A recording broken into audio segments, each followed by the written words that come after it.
వరదానం. తమ మహానత మరియు మహిమను తెలుసుకునే సర్వాత్మలలోకి శ్రేష్ఠులై విశ్వము ద్వారా పూజ్యనీయ ఆత్మా భవ.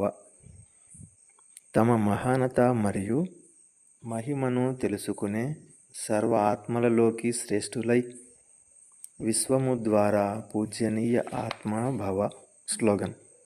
స్థితి సదా ఖజానాల ద్వారా సంపన్నంగా మరియు సంతుష్టముగా ఉన్నట్లయితే పరిస్థితులు మారిపోతాయి. మధురమైన పిల్లలు, ఉన్నతోన్నతమైన పదవిని పొందాలంటే స్మృతి యాత్రలో నిమగ్నమై ఉండండి.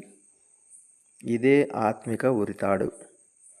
మీ బుద్ధి మన ఇంట్లో వేలాడుతూ ఉండాలి. ప్రశ్న: ఎవరి బుద్ధిలోనైతే జ్ఞాన ధారణ జరుగదో వారి గుర్తులు ఏమిటి? వారు చిన్న చిన్న విషయాలలో అలుగుతూ ఉంటారు. ఎవరి బుద్ధిలో ఎంత జ్ఞాన ధారణ జరుగుతుందో అంతగా వారికి సంతోషం ఉంటుంది. ఇప్పుడు ప్రపంచము క్రిందకు దిగజారవలసిందే, ఇందులో నష్టమే జరగనున్నది అని బుద్ధిలో ఈ జ్ఞానం ఉన్నట్లయితే ఎప్పుడూ విసుగు చెందరు, సదా సంతోషమే ఉంటుంది. ధారణ: మీరు బుద్ధి ద్వారా అన్నింటినీ మరచిపోవాలి.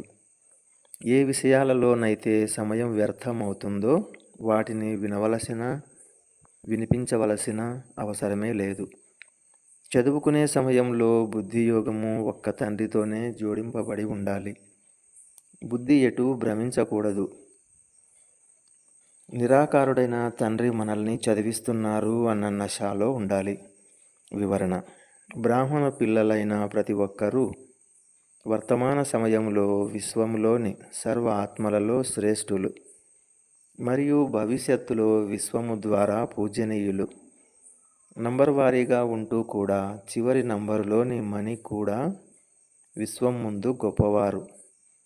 ఇప్పటి వరకు భక్తాత్మలు చివరి నంబరు మణిని కూడా కండ్లకు అద్దుకుంటారు. ఎందుకంటే పిల్లలందరూ బాబ్దాదా కంటి సితారలు, ప్రకాశ రత్నాలు.